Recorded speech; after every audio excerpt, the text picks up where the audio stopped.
आता आपल्याला हर्षल या ग्रहाविषयी थोडीफार माहिती घ्यायची आहे. आपण प्रत्येकाची माहिती ही थोडीफारच घेतात, कारण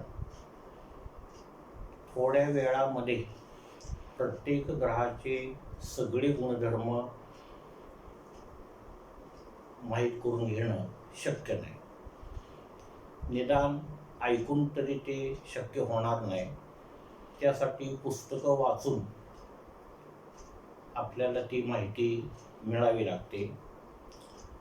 ऐकताना जेवढं लक्षात राहतं त्याच्यापेक्षा जास्त लक्षात राहील आपल्याला वाचत असताना, कारण पुन्हा आपण 2-3 ओळी मागं जाऊ शकतो.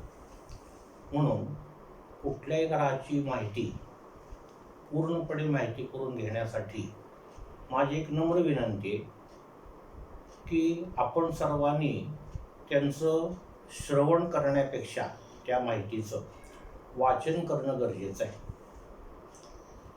कारण ऐकत असताना आपण पुढं ऐकत जातो आणि ते सगळं समजवलंच असं नाही. तर आता त्यातल्या त्यात आपल्याला हर्षल ग्रहाची थोडीफार माहिती घ्यायची. आपल्या सूर्यमालेत हर्षल हा 7वा ग्रह आहे. बुध, शुक्र, पृथ्वी, मंगळ, गुरु, शनी इथपर्यंत 6 झाले. आणि शनीपासून पलीकडे असणारा ग्रह म्हणजे हर्षल.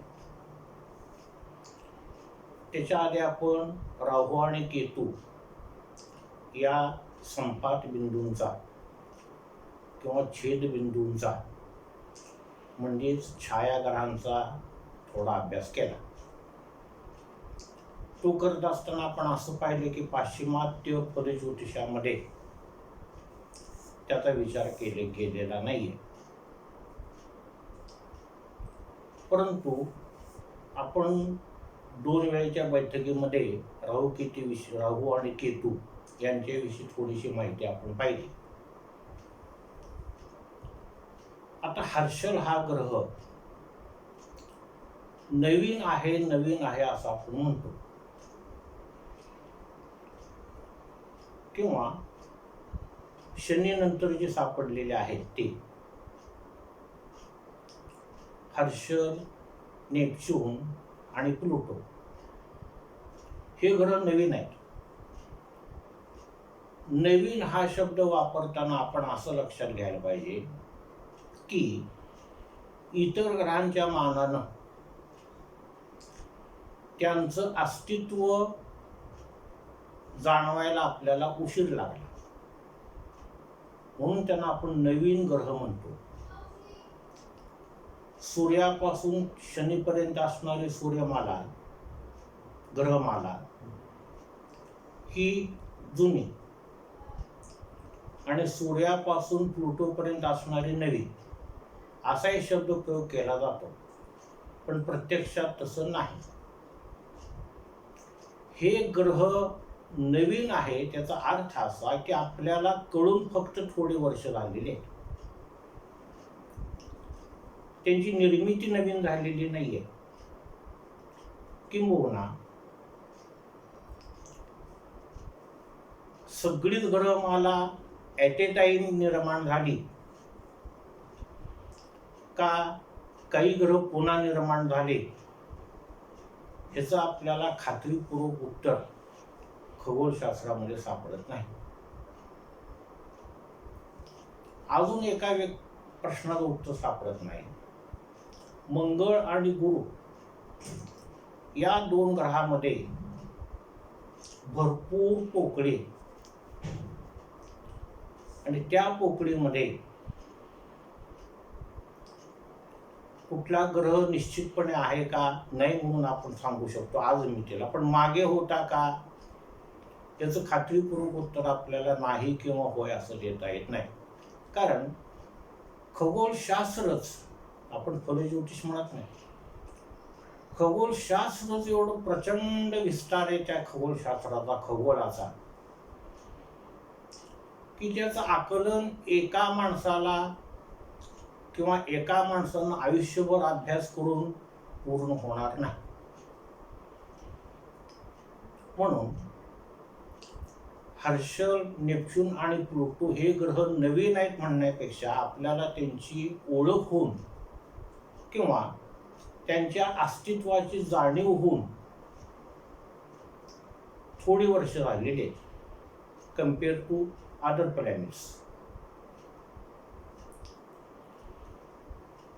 पहिल्यांदा हर्षलचं अस्तित्व जाणवलं.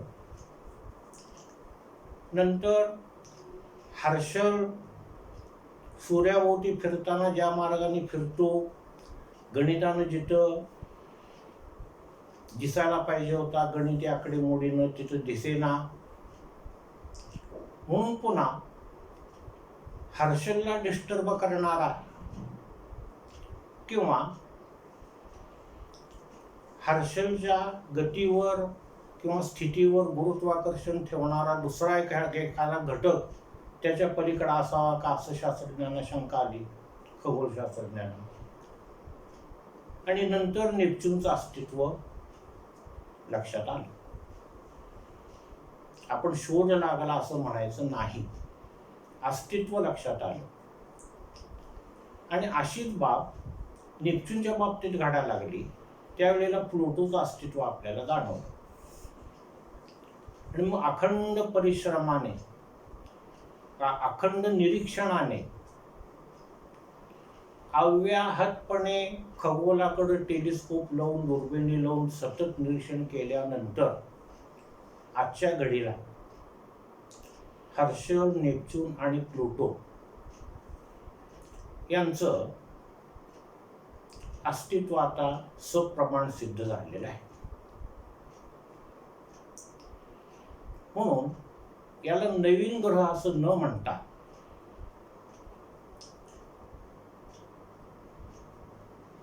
त्यांचा अस्तित्व जाणवण्यापर्यंतचा वेळ आहे तो थोडी वर्ष झाले असं आपल्याला म्हणायचं. ते अस्तित्व जाणवण्यापूर्वी त्यांचं अस्तित्व होतच, फक्त आपल्याला जाणवलं नव्हतं, आपण लक्षात आलं नव्हतं आपल्या. आणि म्हणून प्राचीन फलज्योतिषामध्ये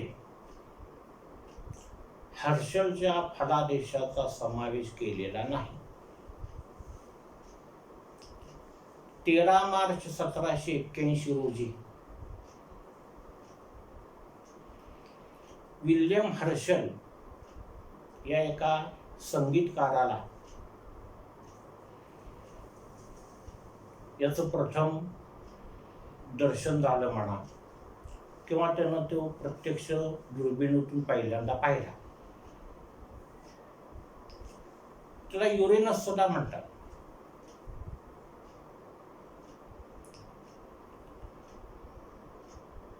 आणि या संगीतकाराच्या किंवा या शोध घेणाऱ्याच्या आदराप्रित्यर्थ त्या ग्रहाला ते नाव दिलं आणि ते आंतरराष्ट्रीय खगोलशास्त्रज्ञांनी त्याला मान्यता दिली की या ग्रहाला आपण हर्षल म्हणूया.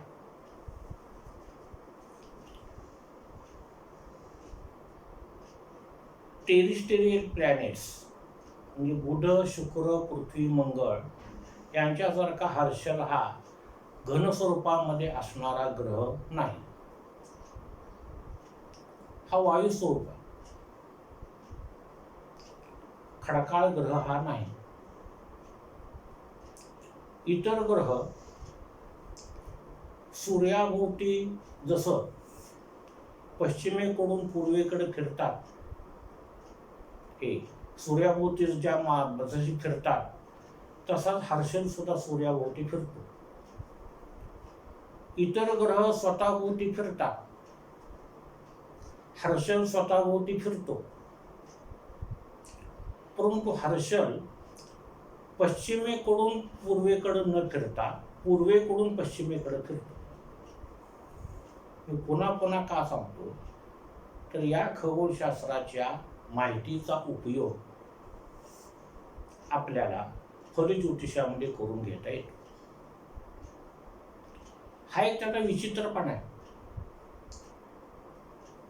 फक्त शुक्र आणि हर्षल असे 2 ग्रह आहेत की ते पूर्वेकडून पश्चिमेकडे फिरतात. मग सूर्यावरून जर पाहिलं तर हा हर्षल दक्षिणेकडून उत्तरेकडे फिरताना दिसेल आणि हर्षलवर सूर्योदय हा पश्चिमेकडे होईल. अजून या हर्षलच्या बाबतीत दुसरं एक वैशिष्ट्य आहे. इतर ग्रहांना जसे 2 ध्रुव आहेत, उत्तर ध्रुव आणि दक्षिण ध्रुव, तसेच याला पण आहे. सूर्यापासून निघालेले प्रकाश किरण हर्षल पर्यंत पोहोचण्यासाठी 2 तास 14 मिनिटं लागतात आणि ते प्रकाश किरण परावर्तित झाल्यानंतर आपल्याला हर्षल दिसतो. सूर्यापासून हर्षल पर्यंत जायला एवढा वेळ सूर्यकिरणांना लागतो. पृथ्वीच्या तुलनेनं फार मोठा काळ आहे हा. आणि हर्षल हा स्वतःच्या आसाभोवती 98 ते 98.5 अंशाचा कोन करतो. हा एक त्याचा विचित्रपणा, इतर ग्रहापेक्षा वेगळा. म्हणून होतंय काय, उत्तर ध्रुव हर्षलचा आणि दक्षिण ध्रुव यांच्यावर सूर्याची किरण पडण्याच्या पद्धतीमध्ये फार मोठं आश्चर्य आहे. सूर्याची किरण हर्षलच्या उत्तर ध्रुवावर पडले की तिथं 1 दिवस नव्हे, 2 दिवस नव्हे, तर 42 वर्ष राहतात. पृथ्वी सापेक्ष वर्ष. म्हणजे एकाच वेळेला एकाच ग्रहावर 42 वर्षाचा दिवस आहे. त्याच वेळेला दक्षिण ध्रुव हर्षलचा अंधारात असतो आणि पुन्हा हर्षलच्या सूर्याभोवती फिरण्याच्या स्थितीमुळे हर्षल ग्रहाचा दक्षिण ध्रुव सूर्यप्रकाशापुढे येतो आणि तो पुन्हा 42 वर्ष राहतो. आता अजून आपल्याला पुढे जायचंय. म्हणजे हर्षलवरचा एक हंगाम 42 वर्षाचा असतो आणि पूर्ण उत्तर ध्रुव आणि दक्षिण ध्रुव ह्यांच्यावरचा एक हंगाम पूर्ण व्हायला 84 वर्ष लागतात. आता या 84 वर्षाचा आकड्याचा अजून 2 ठिकाणी संबंध येतोय. हा योगायोग आहे का निसर्गाची योजना आहे, बघूया. आपण आता काय म्हटलंय, उत्तर ध्रुवावरचा दिवस 42 वर्षाचा, दक्षिण ध्रुवावरचा दिवस 42 वर्षाचा, 84 वर्ष झाले. हर्षलला सूर्याभोवती एक प्रदक्षिणा पूर्ण करायला 84 वर्ष लागतात.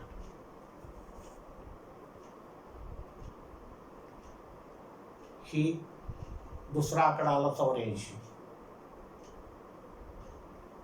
We are going to repeat again.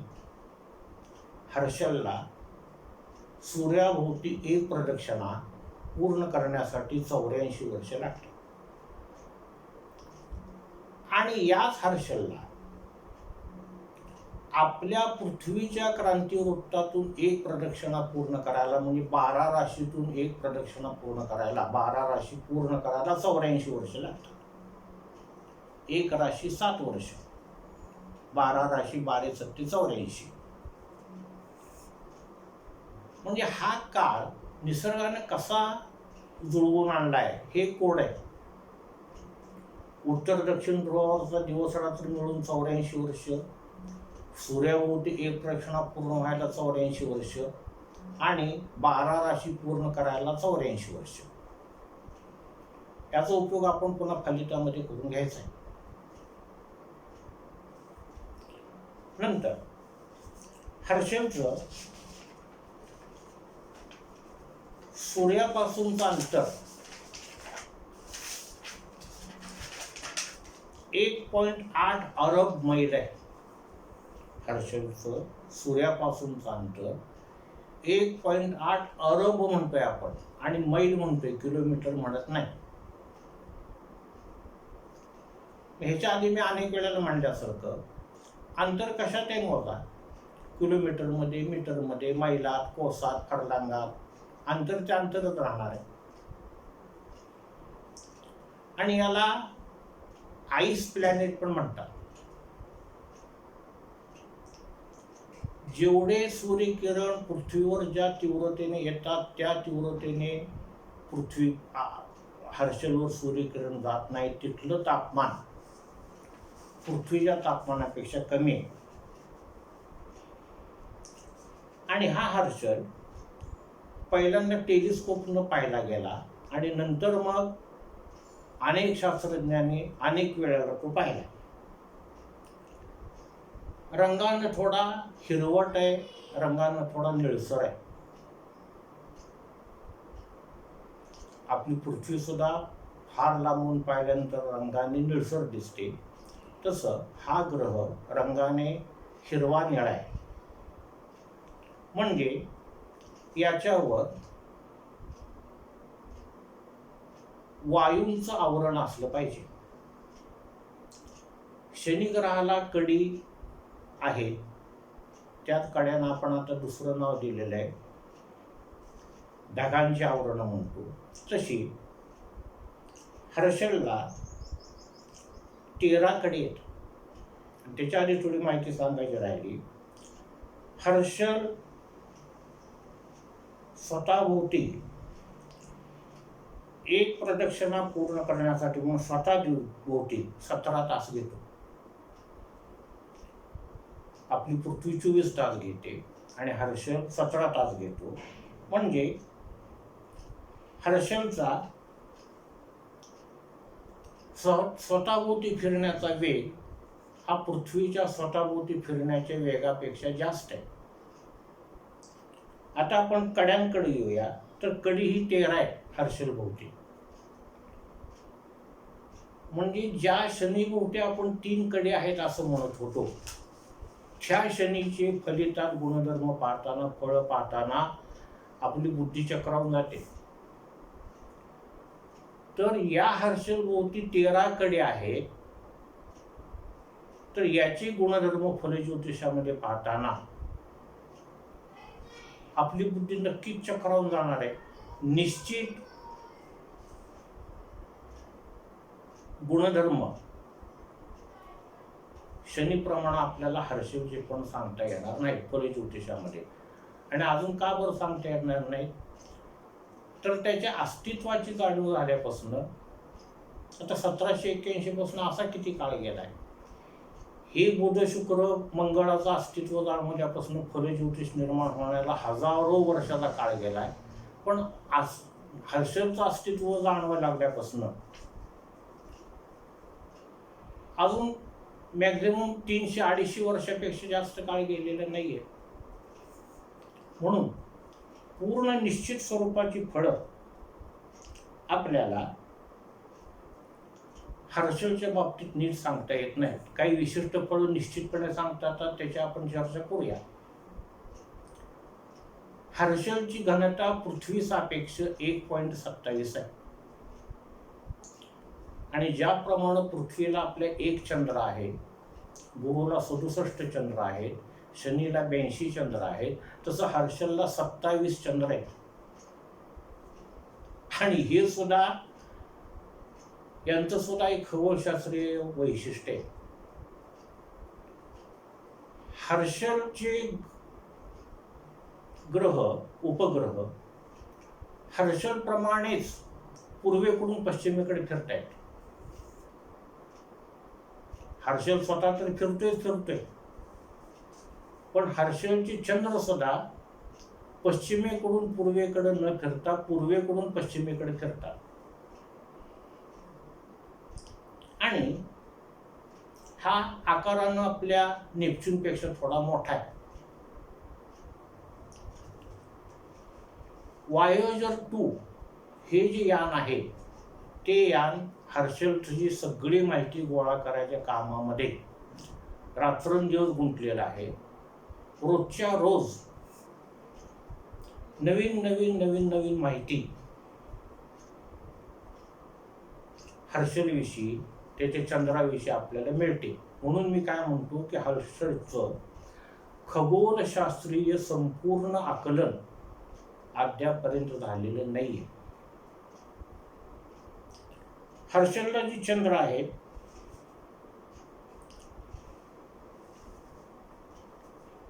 त्या चंद्रापैकी टायटेनिया हा सर्वात मोठा चंद्र आहे.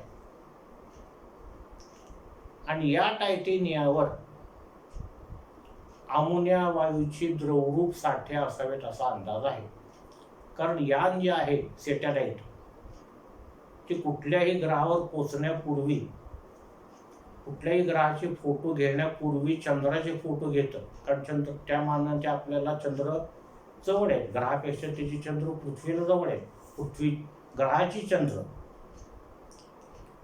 आणि हा टायटेनिया उपग्रह जो आहे त्याच्यावर द्रवरूप अमोनिया चे साठे असावेत असा अंदाज आहे. आणि त्याचं तापमान उणे 224°C आहे. मागे ज्या वेळेला प्रत्यक्षात या ग्रहांचं अस्तित्व जाणवलं नव्हतं, परंतु कोणाकोणाला शंका आली होती, त्यावेळेला भारतीय प्राचीन साहित्यामध्ये, विशेष करून धर्मशास्त्रामध्ये हर्षलला प्रजापती या नावाने ओळखलं जात होतं. आणि आता पण मराठीमध्ये त्याला प्रजापती म्हणतात. रोमन साहित्यामध्ये हर्षलला शनीचा पिता म्हणतात आणि गुरुचा आजोबा म्हणतात, गुरुग्रहाचा. Uranus is father of Saturn आणि ग्रँडफादर ऑफ ज्युपिटर. आता एवढी त्रोटक हर्षलविषयीची खगोलशास्त्री माहिती घेतल्यानंतर आपण आता त्याच्या फलिताकडे वळूया. पुन्हा आपलं थोडं विषयांतर होणारच आहे, पण हे फलिताकडे वळण्यापूर्वी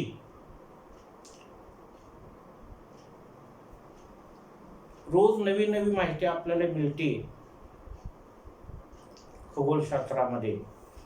तशी अजून एक नवीन माहिती म्हणजे आजच्याच दैनिकामध्ये 23 एप्रिल 2020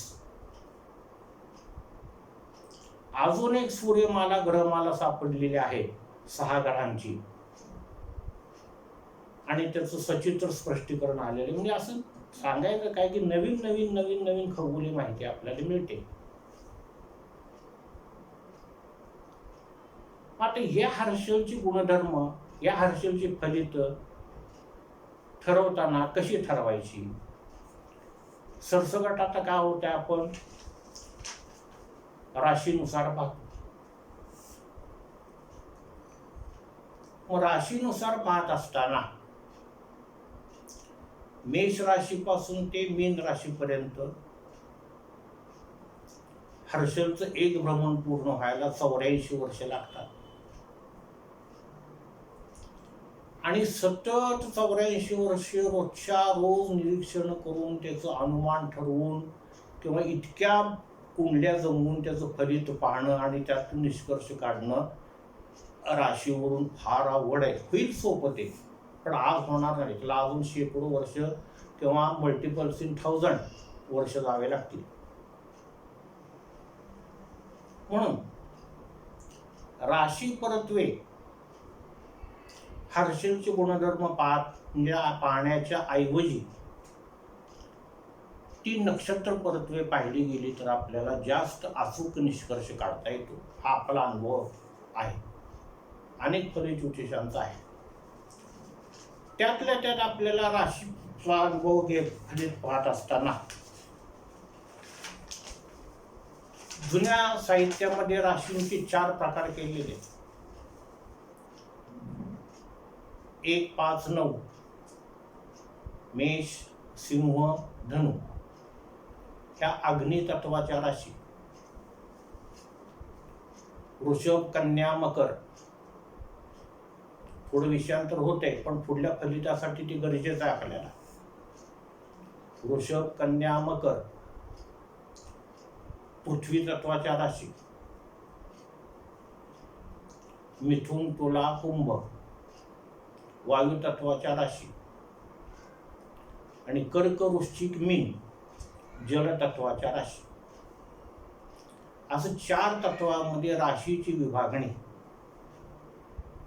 अग्नितत्व, पृथ्वी तत्व, वायू तत्व आणि जलतत्व अशी पूर्वसूरींनी पूर्वाचार्यांनी करून ठेवलेली आहे. पुन्हा हर्षलची गुणधर्म पाहत असताना अग्नि राशीमध्ये कसा फळ देतो हर्षल म्हणजे 1, 5, 9 मध्ये, पृथ्वी राशीमध्ये कसं फळ देतो, वायू राशीमध्ये कशी फळं देतो आणि जल राशीमध्ये कशी फळं देतो हे पाहण्याचं थोडं सोपं जावं. मग आता अडचण अशी, मेष रास घ्या. मेष राशीमध्ये अश्विनी, भरणी आणि कृत्तिकाचं पहिलं चरण, एवढी 2.25 नक्षत्र आली. मग अग्नितत्वामध्ये हर्षल असताना, अग्नितत्व राशीमध्ये हर्षल असताना 7 वर्ष तो सारखीच फळं देईल का? थोडा प्रश्न आला इथे. मग अश्विनी नक्षत्रामध्ये फळं वेगळी, भरणी नक्षत्रामध्ये फळं वेगळी आणि कृत्तिकेच्या पहिल्या चरणामध्ये फळं वेगळी, कारण तिथं पण मेष रास आहे. मग पुन्हा नक्षत्र परत्वे हर्षल, नेपच्यून, प्लुटो यांचा अभ्यास करताना, विशेष करून हर्षलचा अभ्यास करताना त्याही नक्षत्रांची पुन्हा 3 प्रकारात विभागणी केलेली आहे. देवगणी नक्षत्र, मनुष्यगणी नक्षत्रे आणि राक्षसगणी नक्षत्रे, किंवा सत्वगुण प्रधान, रजोगुण प्रधान आणि तमोगुण प्रधान नक्षत्रे. ही 9 आहेत. म्हणून राशीची फळं पाहायची आणि त्या नक्षत्राची पण फळं पाहायची. मग आपल्याला हर्षलच्या फळाविषयी जास्त अचूकपणा करता येतो. इथे आपल्याला पुन्हा अडचण होती. धरून झाला कन्या रास आहे.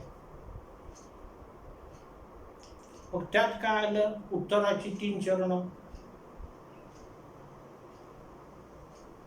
आणि हस्तचित्रा. पुन्हा त्यात गण बदलले.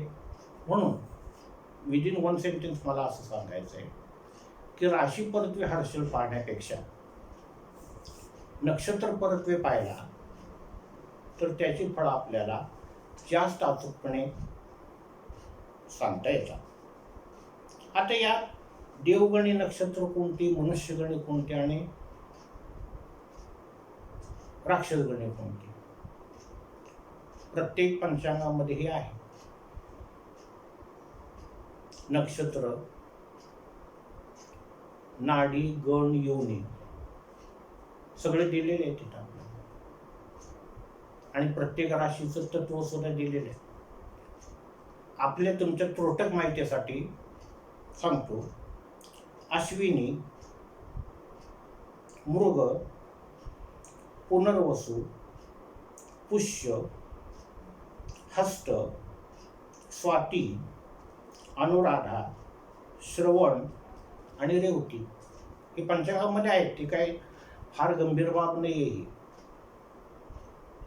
आणि ह्याचं जे वर्गीकरण केलेलं आहे पंचांगामध्ये किंवा प्राचीन फलज्योतिषाने, ते खरोखर व्यवस्थित केलं गेलेलं आहे.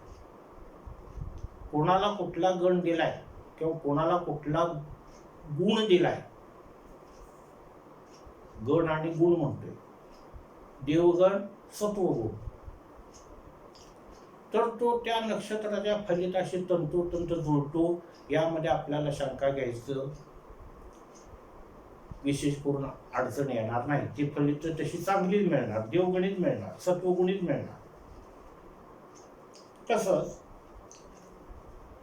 मनुष्यगणाची म्हणजे रजोगुणाचे नक्षत्र भरणी, रोहिणी, आर्द्रा, पूर्वा फाल्गुनी, उत्तरा फाल्गुनी, पूर्वाषाढा, उत्तराषाढा, पूर्वा भाद्रपदा आणि उत्तरा भाद्रपदा.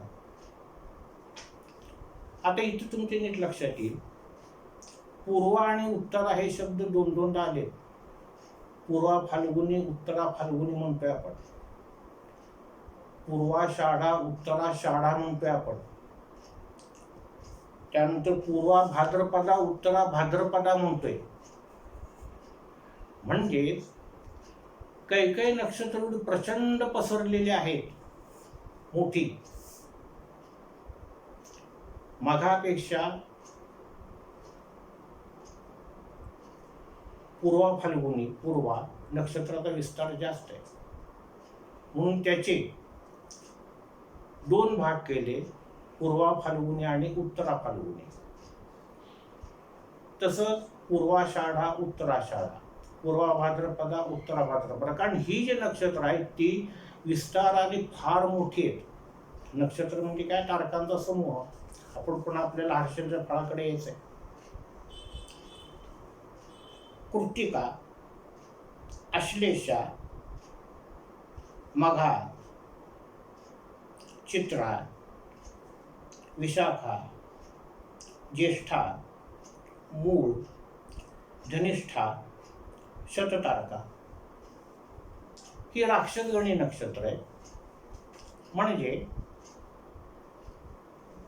तमोगुणी नक्षत्र आहे. या नक्षत्रामध्ये ज्या वेळेला हर्षल येतो त्यावेळेला तीव्र फलदायी ठरतो आणि तीव्र अशुभ फलदायी ठरतो.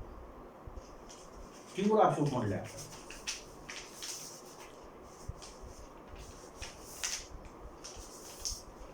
आता या फलितांचा अभ्यास करत असताना हर्षलची काही स्वाभाविक गुण आहेत ते लक्षात ठेवायचे. हर्षल तमोगुणी पुरुष ग्रह आहे. रिपीटिंग, हर्षल तमोगुणी पुरुष ग्रह आहे. म्हणून कोणत्याही राशीत असू देत, कोणत्याही नक्षत्रात असू देत. आणि अजून एक गोष्ट आपण नजरेआड केली होती ती म्हणजे त्याची भावगत फळे, भावगत किंवा स्थानगत, प्रथमात, धनात, षष्ठात, अष्टमात वगैरे. ती पण आपण अजून त्याचा विचार केलेला नव्हता. हर्षल कुठल्याही राशीत, कुठल्याही नक्षत्रात, कुठल्याही भावात असू देत,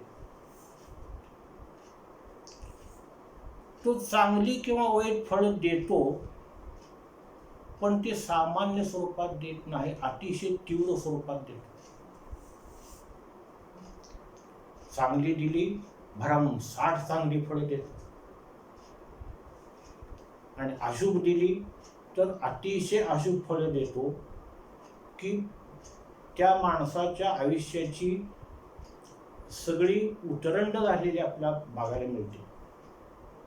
आणि हे सगळं अचानक घडतं, मने ध्याने नसताना. या आधी फलज्योतिष सांगत असताना काही जरी घडलं न कळणारं,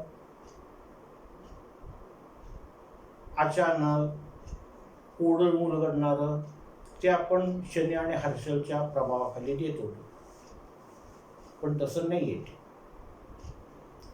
जे जे अचानक घडतंय, जे जे अद्भुत आहे, जे जे अतर्क्य आहे, जे जे विचित्र आहे, जे जे विक्षिप्त आहे, अनाकलनीय आहे, ते सगळं हर्षलमुळे आहे. आता आपण म्हणूया तुम्ही सगळं हर्षलच्या डोक्यावर टाकायला लागला नाही, पण आहे हे. नेपच्यूनचे गुणधर्म वेगळेच आहेत, प्लुटोचे वेगळेच आहेत, पण हर्षलचे हे न चुकणारे अंदाज आहेत आपले फलज्योतिषातले. अतर्क्य, अद्भुत, अविश्वसनीय, अतुल, अनपेक्षित, क्रौर्याची परिसीमा गाठणारं, तीव्र स्वरूपामध्ये होणारं जे जे काय आहे ते हर्षलमुळे होतं. पुन्हा फलज्योतिषाचे 3 प्रकार आहेत. एक मेदिनीय भविष्य, दुसरं राजाचं भविष्य आणि तिसरं तुमच्या आमच्यासारख्या सामान्य माणसाचं भविष्य. हर्षलचा परिणाम मेदिनीयवर होतो, पण झाला तर तो कदाचित वातावरणावर होतो. सत्तांतराचा आणि हर्षलच्या भ्रमणाचा संबंध नाही. अचानकपणे सत्तांतरे होतात, आपण फक्त भारतापुरतं पाहायचं नाही.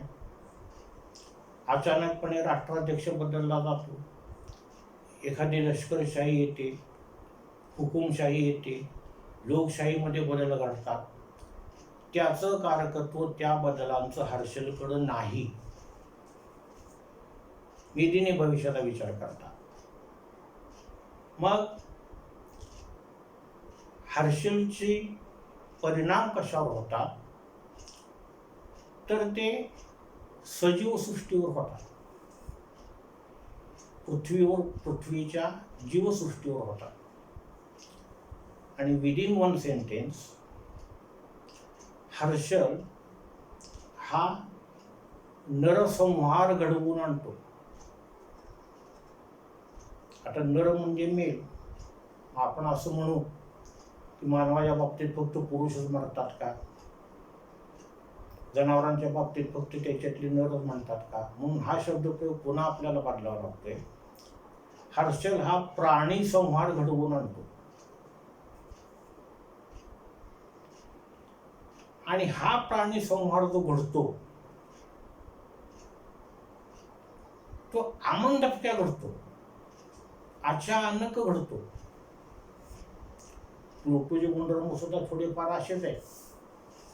आपल्याला तिकडं अजून आपण गेलो नाही, पण प्लुटोची पद्धत वेगळी आणि हर्षलची पद्धत वेगळी. हर्षल हा प्राण्यांचा संहार करतो, प्राणी मात्रांचा संहार करतो, पण संहार करत असताना तो सजीवाकडनंच करतो. हे वैशिष्ट्य आहे. लिसन इट. प्लुटो संहार करतो, तो निसर्गाकडून संहार करतो. डायनासॉर सारखे प्राणी गेले. आतापर्यंत अनेक वेळेला पृथ्वीवर प्रलय झालाय, पृथ्वीवर जीवसृष्टीचा शेवट झालाय, पुन्हा जीवसृष्टी निर्माण झाली. आपण ते मानववंशशास्त्रामध्ये शिकलोय. ते काम प्लुटोचं. पण मानवाने मानवाला मारणे, प्राण्याने प्राण्याला मारणे हे काम हर्षलचं. आणि ते साधं सुद्धा मारत नाही. शस्त्राने मारतो, अस्त्राने मारतो. युद्धे घडतात, समूहामध्ये घडतात, जाती जातीमध्ये घडतात, धर्मामध्ये घडतात, राष्ट्रामध्ये घडतात. आणि हे याचा प्रेरक कोण असतो तर हर्षल आहे.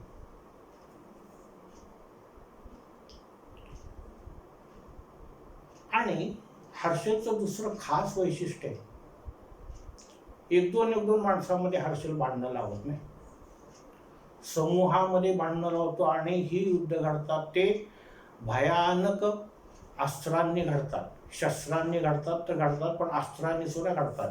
जुन्या काळामध्ये आपण वाचतो महाभारतातले, रामायणातले दाखले, की अमक्यानं पर्जन्यास्त्र सोडलं, कुणी ब्रह्मास्त्र सोडलं, कुणी वायुअस्त्र सोडलं. तो हर्षलचा गुणधर्म.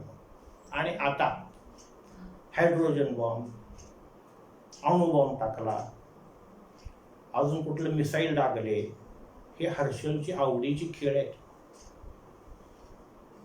क्षणात होत्याचं नव्हतं करून टाकायचं. प्लुटो पुराचं पाणी आहे, हळूहळू पूर चढतो. पण हर्षल धरणाला भगदाड पडल्यानंतर वाहणारं पाणी, पाहता पाहता तासात 2 तासात मैलोन मैल प्रदेश पाण्याखाली जातो. ते हर्षलचं काम आहे. प्लुटोचं काम ते नव्हे. पूर आणणं प्लुटोचं काम आहे. पूर हळूहळू वाढतो, पण धरणाला भगदाड पडणं, धरण फुटणं, असे जे प्रकार आहेत मेदिनी भविष्यामध्ये, ते हर्षलच्या अखत्यारीत येतात. असा आपण मेदिनी भविष्याच्या बाबतीतला आणि संपूर्ण मानवजातीवर होणारा परिणाम आपण थोडासा पाहिला. आता आपल्याला जी अपेक्षा आहे किंवा आपलं जो कॉन्सन्ट्रेशन आहे ती व्यक्तिगत भविष्यावर आहे. तर एक न चुकणारं विधान, ज्या स्थानामध्ये हर्षल आहे त्या स्थानाची हर्षल हा हानी करतो म्हणजे करतो. काही ना काहीतरी एखादे विचित्र, विक्षिप्त, अद्भुत, डोकं चक्रावून टाकणारं फळ त्या स्थानाबाबत घडतं. धरून चाला एखाद्या तनुस्थानात हर्षल आहे, हा राहणारच आहे. आपण आता कुंडली मांडतो म्हणजे राशी परत वेळ मांडतो, कुठली रास लग्नी आली त्याच्यावर मांडतो. एखाद्या तनुस्थानात हर्षल आहे, त्या राशीमध्ये हर्षला 7 वर्ष राहणार आहे. म्हणून 7 वर्ष त्या लग्नावर जन्मलेल्या लोकांना प्रकृतीची फळं तशी मिळतील का? होय म्हणावं लागतं, नाही पण म्हणावं लागतं. कारण त्या 7 वर्षामध्ये हर्षलच्या प्रतियोगात कोण आहे, युतीत कोण आहे, हर्षलच्या अष्टमात षष्ठात कोण आहे, हा विचार वेगळा. मग पुन्हा फळं बदलली. पण एक मात्र निश्चित, की ज्या स्थानामध्ये हर्षल आहे त्या स्थानाची काहीतरी तो हानी केल्याशिवाय राहत नाही. पहिल्या स्थानापासून ते 12व्या स्थानापर्यंत आपण विचार केला की विचित्रता तिथं ते दिसून येते. आणि पुढं पत्रिका बघायला आले माणूस होयच म्हणतो. एखाद्याच्या अष्टमात हर्षल आहे, पुन्हा बाबा नक्की. पण तो हर्षल कसा? भावारंभी, फार भाव मध्यात, आणि कुंडली खरी आहे काही सगळं पाहून, लग्न किती अंशाचं, अष्टमात कुठली राशी पडते ती पाहून, तुला फार मोठं जीवावरचं दुखणं येऊन गेलंय, तू होयच म्हणतो. फार मोठं मृत्यू संकट आलेलं होतं, होय. एवढं आर्थिक नुकसान झालंय, कौटुंबिक नुकसान झालंय, होय. की पुन्हा पुन्हा आपल्याला काय सांगायचंय, की हर्षल ज्या स्थानामध्ये असतो त्याची काहीतरी धक्कादायक फळं तो देतो. हर्षल ज्या राशीमध्ये असतो त्या राशीच्या गुणधर्माची काहीतरी विचित्र, विक्षिप्त फळं तो देतो. आणि ज्या नक्षत्रामध्ये असेल त्या नक्षत्राच्या स्वभावानुसार, त्या नक्षत्राच्या गुणानुसार तीव्र स्वरूपाची फळं देतो. तीव्र स्वरूपाची म्हणतोय आपण, आता थोडस विषयांतर होणार आहे आपलं. अलीकडे अभ्यास करत असताना पाश्चिमात्य ज्योतिषाने ऑक्टेव पद्धत म्हणून हर्षल नेपच्यून प्रोटोकॉल दिले. ऑक्टेव, OCTAVE म्हणजे काय? तर संगीतामध्ये 7 सूर आहेत. सा, रे, ग, म, प, ध आणि नी. हे एक ऑक्टेव झालं. मग संगीतज्ञ जो असतो तो एका ऑक्टेव मधून पुन्हा पहिल्या ऑक्टेव मधल्या पहिल्या स्वरावर येताना एकदम आवाज कमी तर आणतो नाही तर एकदम आवाज जास्त तर आणतो. त्याला ऑक्टेव थिअरी म्हणतात. म्हणजे सारे ग म प ध नि स्वर झाले. पुन्हा जर त्याला ऑक्टेव मध्ये सावर यायचं असेल तर त्या साची तीव्रता अतिशय कमी तर असते नाही तर अतिशय जास्त तरी असते. ही संगीताचा अभ्यास असणाऱ्या लोकांच्या लगे लक्षात येईल. मग हे ऑक्टेव थिअरी इकडं कशी लावायची तर व्यवस्थित लावता येते. सूर्यापासूनचा पहिला ग्रह बुध, दुसरा शुक्र, तसं शनीच्या पलीकडे पहिला हर्षल बुधाचे गुण हर्षलला द्या, शुक्राचे गुण नेपच्यूनला द्या आणि मंगळाचे गुण प्लुटोला द्या. झाले ऑक्टेव थिअरी. मग हे गुण दिले आणि तसा आपल्याला अनुभव येतो. निदान मेदिनी भविष्यामध्ये तर नक्की येतो, व्यक्तीच्या आयुष्यात तर येतो. पण आपण काय लायकीचे स्वतः त्या मानानं आपल्याला मिळणारे फळ त्या लायकीचे. एखाद्या मंत्रिपदावर असणारा माणूस जो उद्या भाड्याच्या घरात राहायला लागला तर तो त्या माणसाच्या आयुष्यात फार मोठा बदल झाला. आपण मुळातच भाड्याच्या घरात किंवा कोंडाटल्या घरात जन्मतोय, वाढतोय, मरतोय. आपल्या आयुष्यामध्ये असं काय फार मोठा चमत्कारिक बदल होणार नाही. म्हणून हर्षलचे व्यक्तिगत जीवनावर असणारे परिणाम फारसे जाणवत नाहीत. परंतु प्रत्येकाच्या पत्रिकेत प्रत्येकाच्या जीवनामध्ये विस्कळीतपणा होतो, विक्षिप्तपणा होतो, विचित्रपणा होतो. कधी कधी त्याला असे चक्रावून टाकणारे फळे मिळतात. माणूस साधा असो किंवा फार मोठ्या पदावरचा असो, भिकारी असो किंवा श्रीमंत असो, हर्षल हा त्याचे गुण त्याच्या आयुष्यामध्ये दाखवतो. Welcome to the octave theory. बुधाप्रमाणे बरीच फळं हर्षलची. मग अजून एक सूत्र आहे, साहचर्येन बुध. हा ज्या ग्रहाच्या सानिध्यात बुध असतो तशी बुध फळं देतो. मग तसंच साहचर्येन प्रजापती. प्रजापती म्हणजे हर्षल. म्हणजे ज्या ग्रहाबरोबर हर्षल आहे, ज्या ग्रहाच्या युतीत आहे, प्रतियोगात आहे, षडाष्टकात आहे, त्याच्याप्रमाणे हर्षलची फळं एक तर वृद्धिंगत होतात नाही तर पूर्ण मार्गी जातात. आणि हर्षल हा जास्त करून मिथुन, तुळा आणि कुंभ या राशीमध्ये प्रभावी ठरतो बौद्धिक दृष्ट्या. कारण सध्या लेबर वर्कपेक्षा बौद्धिक कामाला जास्त महत्व आहे. ज्याला हर्षलचं बळ चांगलं.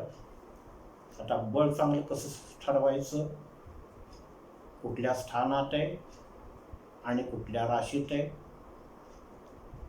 आणि कुठल्या नक्षत्रात आहे ह्याच्यावरून बळ ठरवायचं आणि कुठल्या ग्रहाबरोबर आहे.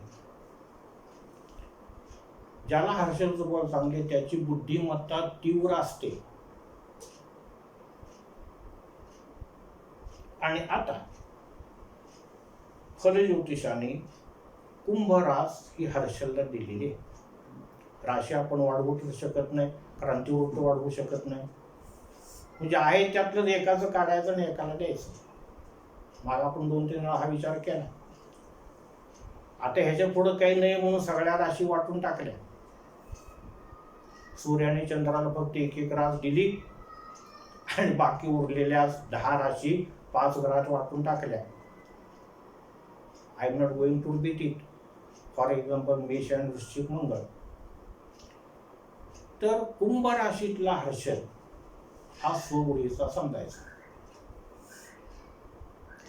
त्यातल्या त्यात वायू राशीतला हर्षल जास्त बुद्धिमत्ता असणारा समजायचा. बुधाची बुद्धिमत्ता वेगळी, हर्षलची बुद्धिमत्ता वेगळी. बुध गणिताचा विचार केला, बेरीज वजाबाकी, फार झालं तर गुणाकार आणि त्यापेक्षा फार झाला तर भागाकार, ही बुधाची मर्यादा. गणितापुरता विचार केला तर बेरीज वजाबाकी गुणाकार भागाकार.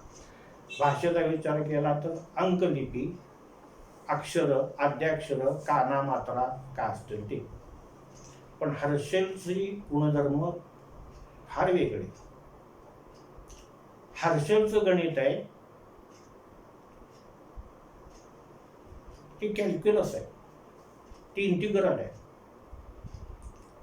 वर्गाचा विस्तार आहे, घनाचा विस्तार आहे, हे हर्षलचं गणित आहे. हर्षलची भाषा संधी, समास, अलंकार, वृत्त, वाक्प्रचार, म्हणी ही हर्षलची भाषा आहे.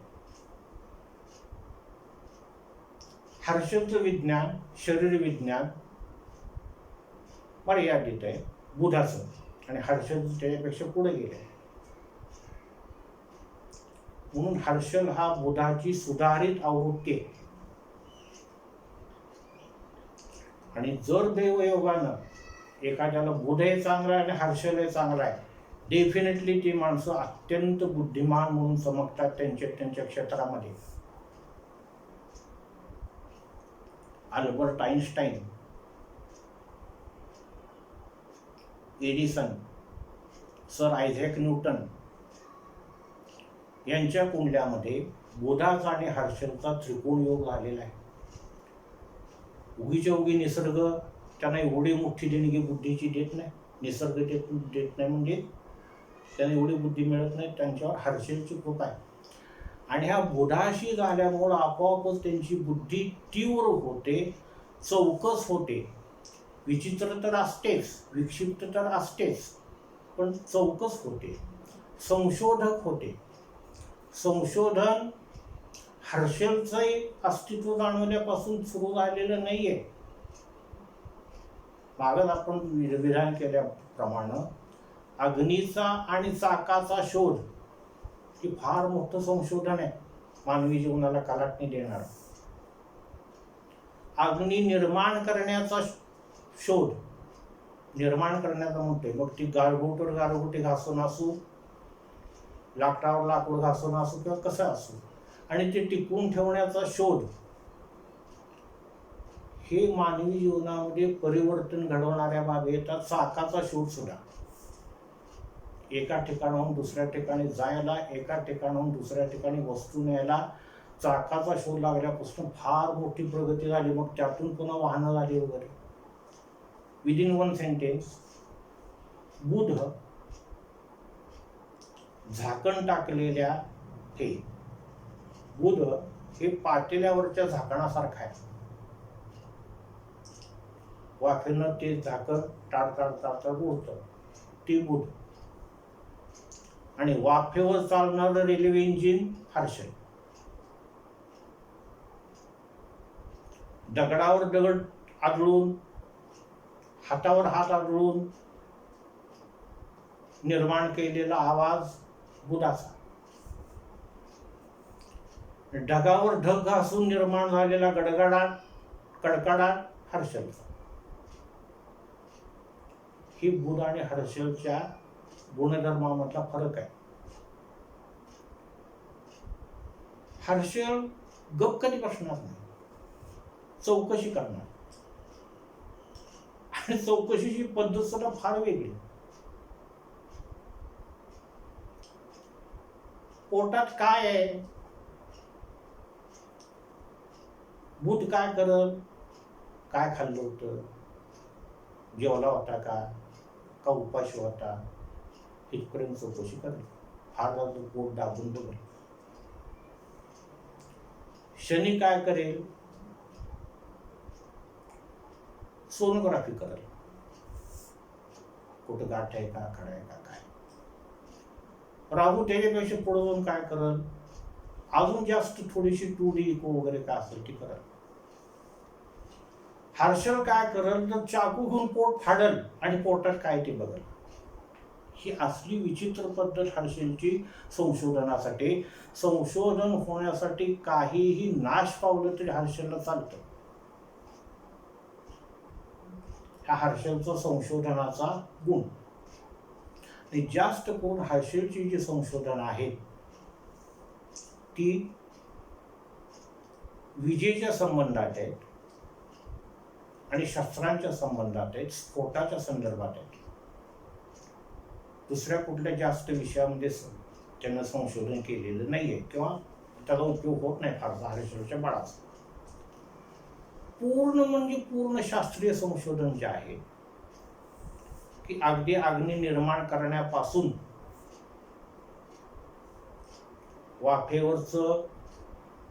वाफेमुळे तडतड होणारं झाकणाच्या पासून ते त्या अग्नीमुळं घरं जाळण्या इतपतचं संशोधन हर्षलचं, आणि त्या वाफेवर इंजिन चालवणाऱ्याचं संशोधन हर्षलचं.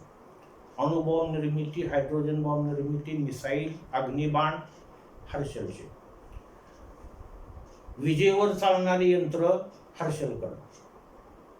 हर्षल खाणीच्या भानगडीत पडत नाही, कोळशाच्या भानगडीत पडत नाही, तेलाच्या भानगडीत पडत नाही. हवेमध्ये जे काही व्याप चाललेले असतात त्याच्या मागचं संशोधन सगळं हर्षलकडे आहे.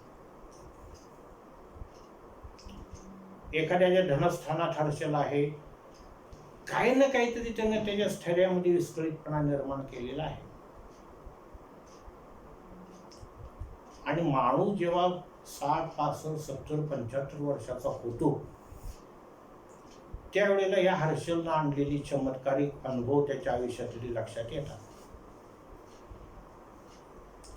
तृतीयात आहे एखाद्याच्या चतुर्थात हर्षल आहे, काहीतरी कुटुंबामध्ये विस्कळीतपणा केलेला आहेच, त्यानं कुटुंबापासून वेगळा राहिलेला आहेच. पंचमात हर्षल गेला, मुलाबाळाच्या बाबतीत काहीतरी विक्षिप्त घडलेला आहेच.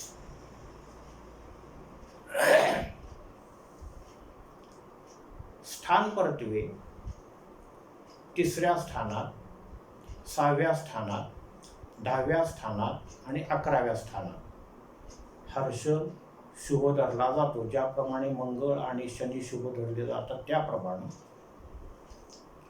3, 6, 10 आणि 11 ही जी कुंडलीतली स्थानं आहेत ती शुभ धरली जातात. तिथं हर्षलची चांगली फळे मिळतात. आता हर्षलची चांगली फळे मिळायची ती बसल्या ठिकाणी मिळत नाहीत. Let it be. 3ऱ्या स्थानात हर्षल आहे, धरून त्याला मिथुनेच आहे, तर माणसाला पराक्रमी बनवतो. अरे पराक्रम करल केव्हा? ते पुढली 4 माणसं जर त्यानं मारले तर तो पराक्रमी झाला, संकटावर मात केली तर तो पराक्रमी झाला. म्हणजे ज्याच्या पराक्रमात, ज्याच्या शस्त्रात हर्षल आहे त्याला शत्रू निर्माण होतात. म्हणून शत्रू हंता योग आहे. शत्रू आहेत म्हणून शत्रू हंता म्हणजे मारणारा, नाश करणारा. म्हणजे जशी हर्षलची स्थान परत्वे फळे मिळतात चांगली, तशीच वाईट आहे. एखाद्याच्या दशमात हर्षल आहे, समाजामध्ये स्थिती चांगली चांगली चांगली चांगली राहते, पण ती स्थिती चांगली राहायला त्या माणसाला सतत कार्यरत राहावं लागतं, सतत व्याप असावे लागतात. हर्षलचा आणि राजकारणाचा संबंध नाही, हर्षलचा आणि सत्तेचा संबंध नाही, हर्षलचा आणि कलेचा तर नाहीच नाही. ही नीट लक्षात घ्या. जरी हर्षलची सगळी गुणधर्म पक्के झालेले नसतील तर एवढे मात्र गुणधर्म पक्के: हर्षल आणि राजकारण, हर्षल आणि कला, हर्षल आणि क्रीडा या बाबी एकमेकाच्या जवळ फिरकत नाहीत. अधिकार प्राप्ती हर्षलकडे नाही, ती सूर्याकडे, गुरुकडे, कोणाकडे असेल. मग या हर्षलकडे काय आहे तर खेळ खंडोबा करणे हे हर्षलचं काम आहे. निव्वळ खेळ खंडोबा. आपण जे आता नावं घेतली त्यांचं तर आयुष्य काय सुखासुख गेलंय का? नाही गेलं. आपल्याला कोणाची निंदा करायची नाही, पण असे काही शास्त्रज्ञ आहेत की त्यांना त्यांच्या बायकांनी सोडून दिले. असे काही शास्त्रज्ञ आहेत गाव सोडून पळून गेले. असे काही संशोधक आहेत देश सोडून पळून गेले. म्हणून संशोधनामध्ये जरी नावलौकिक कमावून दिलं तर हर्षल हा त्याचा काहीतरी गुण दाखवतो म्हणजे दाखवतो.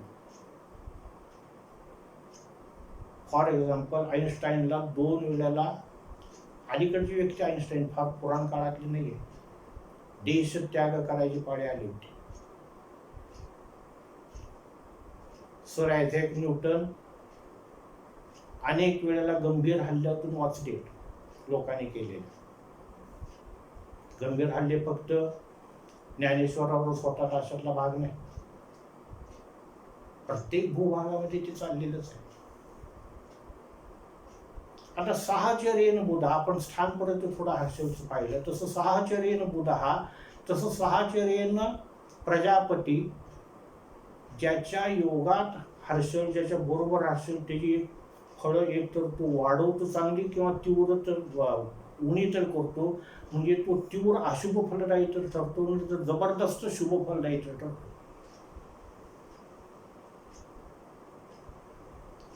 आणि याच्या आधी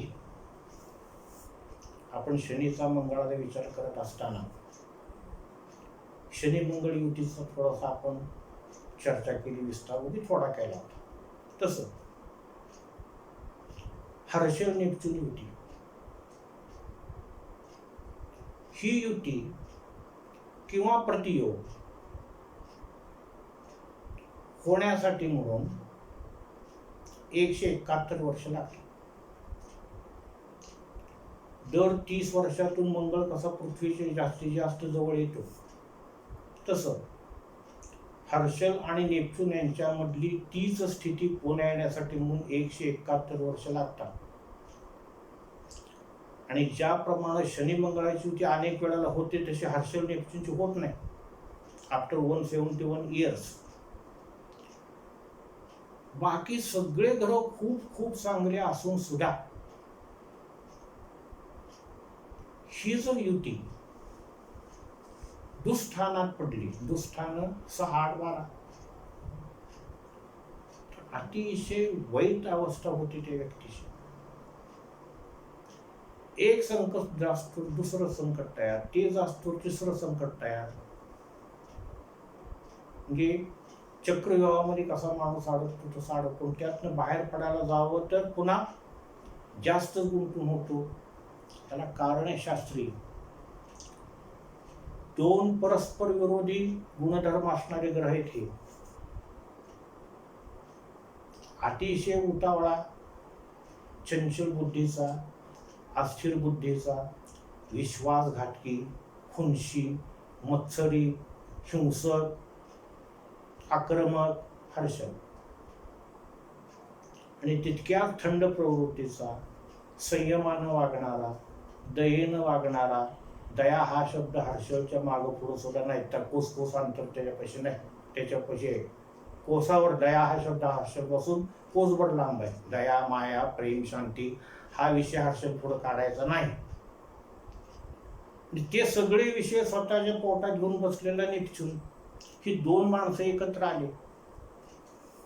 तसं 2 परस्पर विरोधी ग्रह शनी आणि मंगळ, तसं 2 परस्पर विरोधी ग्रह हर्षल आणि नेपच्यून एकमेकात जवळ तर आले, एकाच जागेवर बसले, म्हणजे एका राशीत बसले, त्यात अंशात्मक असतील किंवा एकदम समोरासमोर आले, तर त्या अशा माणसाच्या आयुष्याचा अक्षरशः खेळकोंडोबा होतो. आपण व्यक्तिगत भविष्यावर जास्त लक्ष केंद्रित करतोय. साधारणपणे 90, 91, 92 ही जी साल आहे त्यामध्ये हा प्रकार होता.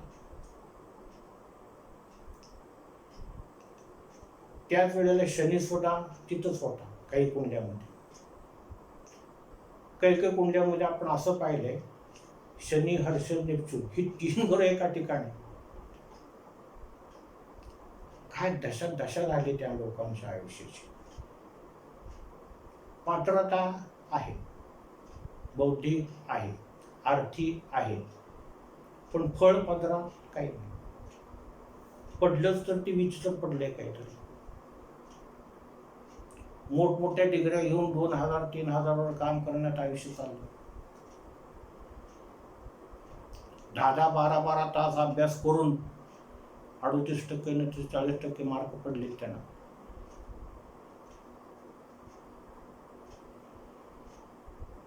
सगळ्या व्यावहारिक अटी पूर्ण आहेत. लग्न झालेली नाही, झाली तर ती कशी तरी झाली. अजून ती पिढी जी आहे ती 30च्या आसपास आहे. शनी हर्षल नेपच्यून तनुस्थानात आहेत. सप्तमात दृष्टी पडली. नोकरीचा वैवाहिक जीवनाचा खेळ खंडोबा. भले त्यावेळी धनुराशीची होती ती. भले मग तुमचा गुरु कोटक आसना त्यावेळेला लग्नेश गुरु, शुक्र कोटक आसना. पण हर्षल नेपच्यून ज्यांच्या तनुस्थानात 90 91 92च्या सुमारास पडलेले, एक तर त्यांच्या वैवाहिक जीवनाचा खेळ खंडोबा झालाय किंवा व्यावसायिक जीवनाचा तरी झालाय. हे थोडेफार परिणामांची तीव्रता कमी जास्त कुठं झाली, त्यांच्या गतीनुसार झाले, नक्षत्रानुसार झाले, परंतु झाले. माझ्या उगाच सांगायचं, हर्षलची गती रोज 3 असते, 3 काला दैनिक गती. ह्याच्यापेक्षा जास्त गती असेल तरी हर्षल अशुभ फलदायी, कमी गती असेल तरी हर्षल अशुभ फलदायी. अतिशय गतीचा कुठलाही ग्रह फळ चांगली देत नाही. वक्री असेल तर त्याच्यापेक्षा वाईट फळ देतो. त्यातनं हर्षल वक्री असेल तर फार बेकार फळं मिळतात. आणि हा हर्षल प्रत्येक वर्षातनं कमीत कमी 5 महिने वक्री असतो. 154 ते 157 दिवस. म्हणून आपण हर्षलकडं तेवढ्या सामान्य नजरेनं किंवा दुर्लक्षित करण्यासारखा हर्षल हा ग्रह नाही. फलज्योतिषी जर हर्षल नेपच्यून फोटो बघत नसतील तर ते ज्योतिषशास्त्राशी प्रतारणा करतायत, पाप करतायत. You have to consider. तुम्हाला त्यांचा विचार करावाच लागेल. आणि विशेष करून हर्षल नेपच्यून युती, हर्षल नेपच्यून केंद्रयोग असे जर कुंडल्या तुमच्याकडे आल्या तर फार फार तपासून पहा. 51 ते 54च्या काळामध्ये 1951 ते 1954 शनी नेपच्यून आणि मिथुनेचा हर्षल होता. शनीचा हर्षलशी केंद्रयोग, नेपच्यूनचा हर्षलशी केंद्रयोग. काही लोकांच्या आयुष्यामध्ये अनेक नाट्यमय घटना घडलेल्या आहेत. आणि त्या चांगल्या नव्हे, नाट्यमय घटना घडल्या म्हणजे पोस्टमनची पोस्टमास्टर झालेले नाहीत. ते कुठेतरी त्यांना मातीतच घातलेले ह्या केंद्रयोगाने. कुठल्या स्थानात पडले त्याच्यावर अवलंबून आहे. षष्ठात भाग्यात हे जर पडले असेल तर केवळ अनारोग्यामुळे त्यांचं आयुष्य वाया गेलंय. षष्ठात शनी नेपच्यून, भाग्यात हर्षल आला केंद्रयोगाला. सगळी गुणवत्ता असून सुद्धा त्यांना काही भोगता आलं नाही. रोजच्या जीवनाला उदाहरण द्यायचं झालं, भरपूर पैसा आहे, रोज तुम्हाला तुपानं आंघोळ करा एवढी तुमची आर्थिक परिस्थिती चांगली, पण कमालीचा मधुमेह आहे, काय खाणार तुम्ही? तशी परिस्थिती हर्षल 51 ते 53च्या कालामध्ये जे लोक जन्मले त्यांची झालेले 90 ते 92च्या पिरियडमध्ये. त्या लोक जेव्हा आपल्याकडे जातक म्हणून विचारात येतील त्यावेळेला लक्षपूर्वक देऊन त्यांना व्यवस्थित मार्गदर्शन करण्याची गरज आहे. तसं हर्षल शुक्र, रवी हर्षल प्रतियोग दर महिन्यातनं होतो. हर्षल नेपच्यून कसं 171 वर्षातनं होतो तसं तो नाहीये. दर महिन्यातनं रवी हर्षल प्रतियोग होतो. वडिलाचं आणि त्याचं वांड पडलेलंच आहे, ना चुकता सांगायचं. अरे याला रवी शनी 9 पंचम, हा पॉईंट आपला झालाय. रवी शनी 9 पंचम आहे नाही. शनीला मागं सारखण्याचे गुणधर्म हर्षल मध्ये आहेत. काहीतरी त्या व्यक्तीच्या हातून कायदेशीर किंवा शासकीय नियमाच्या विरोधात काम होणार म्हणजे होणार, काहीतरी अपघात होऊन त्याची हाडं मोडणार म्हणजे मोडणार. रवी हर्षल प्रतियोग. रवीच्या अष्टमात हर्षल, योगावरून रवी जर दशमेश असला तर बापाला आदवाकम करून हांतरुणावर लोळवणार म्हणजे लोळवणार. सूर्य पण आहे आणि दशमेश पण आहे. तर हर्षल शुक्र प्रतियोग, काहीतरी व्यभिचाराचा आरोप त्याच्यावर येणार. It may be lady or gent, येणार म्हणजे येणार. म्हणून हर्षलची फळं बघताना सामान्यपणे न पाहता, दुर्लक्ष न करता पहा, समोरच्या माणसाला नीट जागा करा. आणि या हर्षलच्या वाईट फळापासून वाचण्यासाठी म्हणून